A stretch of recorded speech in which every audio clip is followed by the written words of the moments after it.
তো গাইস দেখতে পাচ্ছেন এটা হচ্ছে খুলনা ফেরিঘাট। আর এই খুলনা ফেরিঘাটে এখান থেকে সন্দেশখালীর সঙ্গে যোগাযোগ করা যায়। আর সন্দেশখালী থেকে ওদিকে আছে ধামাখালী, সেখান থেকে যোগাযোগ করা যায়।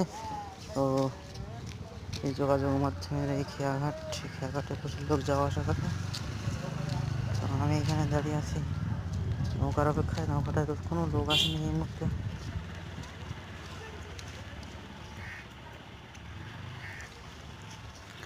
তো ছোট্ট একটা নৌকা যাচ্ছে নদীর মাঝখান দিয়ে। আর এখানে আমি দাঁড়িয়ে দাঁড়িয়ে দেখছি অনেকক্ষণ থেকে লক্ষ্য করে যে দেখুন নৌকাটা কত সন্তর্পণে যাওয়ার চেষ্টা করছে, কিন্তু এই মুহূর্তে সে জোয়ারের ইয়েতে অনেকটা পিছিয়ে যাচ্ছে।